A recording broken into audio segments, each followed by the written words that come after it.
Well, this morning I'm gonna try to get it started. A little cold outside. It's probably about 45 degrees in here, and this thing don't like to start when it's cold. So I mixed a little bit of gas in the primer bottle to make it easier to start. I want to get it warmed up where I can change the oil.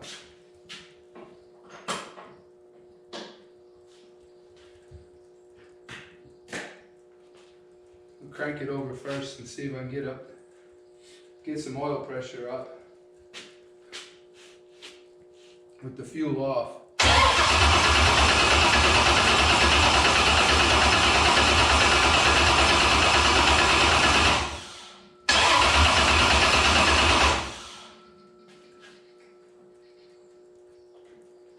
All right, fuel on, valve is on.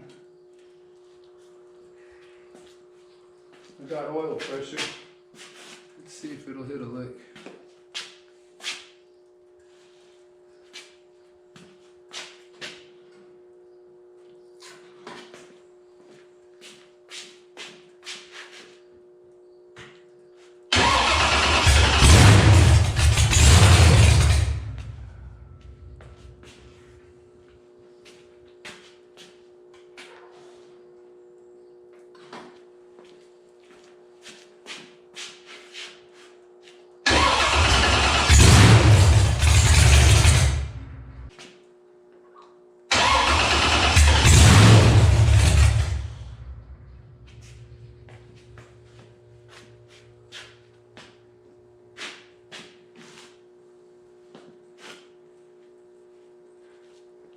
Let me take off the fuel line real quick.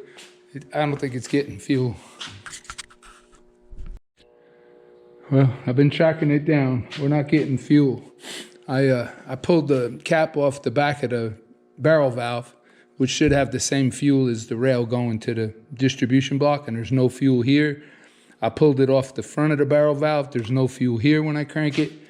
So I gotta go down and something with the pump or the valve, one or the other.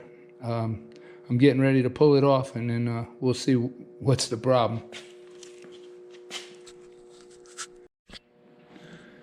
Well, today's little project of changing the oil just turned into a major project.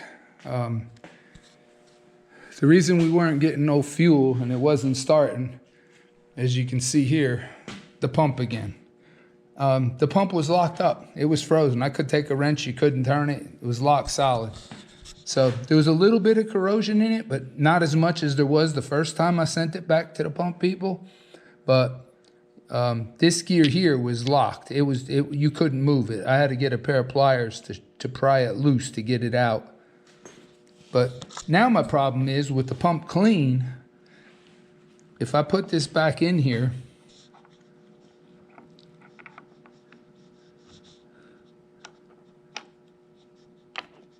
like that, okay? Right now it's snug, like you have to turn it with a wrench. Okay, but it turns. If I put the bolts back in here, it locks up solid. It won't turn.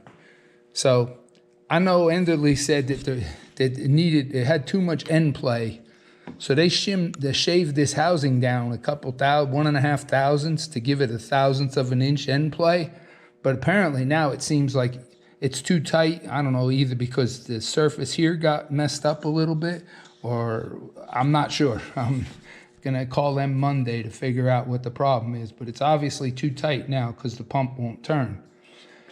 So with the pump locked up, being cam driven, this is the piece here that bolted to my engine plate, and you can see what it did. It twisted the shaft.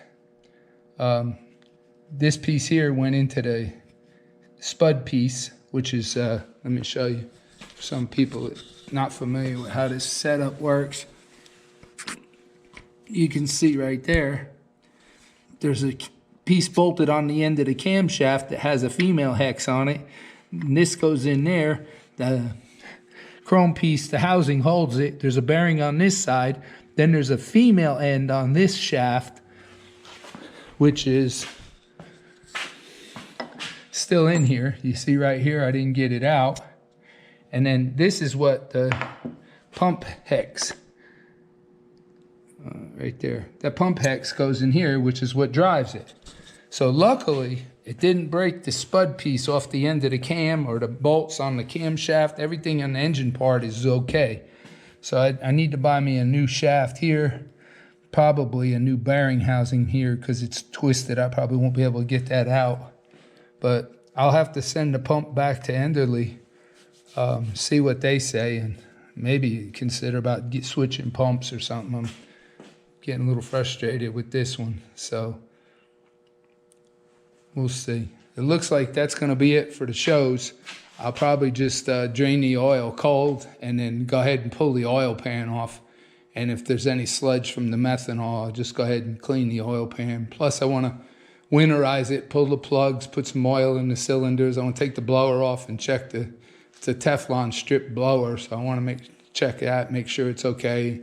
Get all the methanol out of all the fuel lines, drain everything for the winter.